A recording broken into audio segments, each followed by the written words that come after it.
എല്ലാവർക്കും പുതിയ വീഡിയോയിലേക്ക് സ്വാഗതം. ഇന്ന് നമ്മൾ ദാൽ കറിയാണ് തയ്യാറാക്കുന്നത്. തോരൻ പരിപ്പ് കൊണ്ട് നമുക്ക് പെട്ടെന്ന് ഉണ്ടാക്കിയെടുക്കാൻ പറ്റുന്ന ഒരു കറിയാണ്. നമുക്കിപ്പോൾ ചോറിൻ്റെ കൂടെയോ അല്ലെങ്കിൽ ചപ്പാത്തിയുടെ കൂടെയോ എന്തിൻ്റെ കൂടെ വേണമെങ്കിലും കഴിക്കാൻ പറ്റും. ഒരുപാട് വെജിറ്റബിൾസ് ഒന്നും ആവശ്യമില്ല. ഇപ്പം നമുക്ക് രാവിലെ ദോശയ്ക്ക് പച്ചക്കറി ഒന്നും ഇല്ലാന്നുണ്ടെങ്കിൽ ഈ പരിപ്പ് ഉണ്ടെങ്കിൽ നമുക്ക് പെട്ടെന്ന് കറി ഉണ്ടാക്കിയെടുക്കാൻ പറ്റും. അപ്പം നമുക്ക് കറി എങ്ങനെയാണ് തയ്യാറാക്കുന്നതെന്ന് നോക്കാം. അപ്പം നമ്മുടെ കറി തയ്യാറാക്കാനായിട്ട് ഞാൻ 1 കപ്പ് ദാല് അല്ലെങ്കിൽ തോരൻ പരിപ്പ്, നമ്മുടെ സാമ്പാർ വെക്കുന്ന പരിപ്പില്ലേ, ആ പരിപ്പ് തന്നെയാണ്, നന്നായിട്ട് കഴുകി വെച്ചിട്ടുണ്ട്. ഇത് നമുക്ക് കുക്കറിലിട്ട് ഒന്ന് വേവിച്ചെടുക്കാം.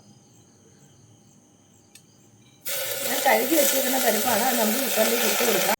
പരിപ്പ് കുക്കറിലേക്ക് ഇട്ട് കൊടുത്തിട്ടുണ്ട്. ഇനി ഇത് വേവാൻ ആവശ്യത്തിനുള്ള വെള്ളം കൂടി ഒഴിച്ചു കൊടുക്കാം. ഒരല്പം കൂടി വെള്ളം ഒഴിച്ചു കൊടുക്കാം. ഇത്രയും വെള്ളം മതിയാവും.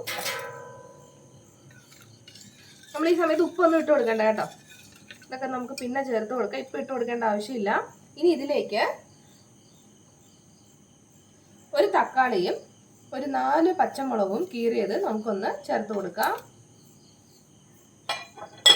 അതിൻ്റെ കൂടെ തന്നെ കുറച്ച് കറിവേപ്പില കൂടി ഇട്ട് കൊടുക്കാം.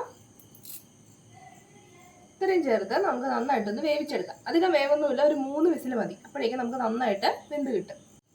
നമുക്ക് കുക്കർ അടച്ചു വെച്ച് ഒരു 3 വിസിൽ വരുന്നത് വരെ ഒന്ന് വേവിച്ചെടുക്കാം. കുക്കറിൽ പ്രഷറൊക്കെ പോയിട്ട് നന്നായിട്ട് തണുത്തിട്ടുണ്ട്. നമുക്കൊന്ന് തുറന്ന് നോക്കാം. നമ്മുടെ പരിപ്പൊക്കെ നന്നായിട്ട് വെന്തിട്ടുണ്ട്. നന്നായിട്ട് വെന്തിട്ടുണ്ട്. ഇനി നമുക്കിതൊന്ന് കടുക് വെക്കണം. അപ്പോൾ താളിക്കാനായിട്ട് ഞാനൊരു പാൻ വെച്ചിട്ടുണ്ട്. നമുക്കതിലേക്ക് കുറച്ച് എണ്ണ ഒഴിച്ചു കൊടുക്കാം. ഒരല്പം എണ്ണ ഒഴിച്ചു കൊടുക്കുക. എണ്ണ ഒന്ന് ചൂടായി വരണം. എണ്ണ ചൂടാകുമ്പോഴേക്കും നമുക്കതിലേക്ക് കടുക് ചേർത്ത് കൊടുക്കാം. കടുക് ഇട്ട് കൊടുക്കുക. അതിലേക്ക് ഒരല്പം ജീരകം കൂടി ചേർത്ത് കൊടുക്കാം. പിന്നെ 2 വറ്റൽ മുളക്,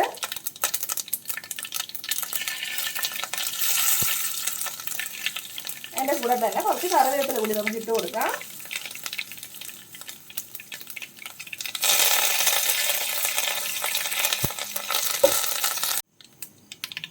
കടുകൊക്കെ പൊട്ടിയതിന് ശേഷം നമുക്കതിലേക്ക് ഒരു 1/4 ടീസ്പൂൺ മഞ്ഞൾപ്പൊടിയും 1/4 ടീസ്പൂൺ മുളക് പൊടിയും കൂടി ചേർത്ത് കൊടുക്കാം. 2 1/4 ടീസ്പൂൺ കേട്ടോ. അതും കൂടി ചേർത്ത് നമുക്കൊന്ന് മിക്സ് ചെയ്ത് കൊടുക്കാം.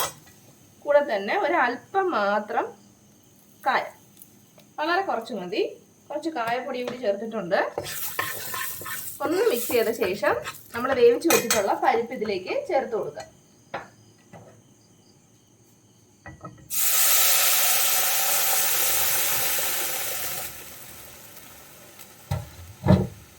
പരിപ്പ് ചേർത്തിട്ട് ഒന്ന് മിക്സ് ചെയ്ത് കൊടുക്കുക. നമ്മൾ ഇതുവരെ ഉപ്പ് ചേർത്തിട്ടില്ല. ഇനി നമുക്കിതിലേക്ക് ഉപ്പ് ചേർത്ത് കൊടുക്കാം. നമുക്കിതിലേക്ക് ആവശ്യത്തിനുള്ള ഉപ്പ് ചേർത്ത് കൊടുക്കാം.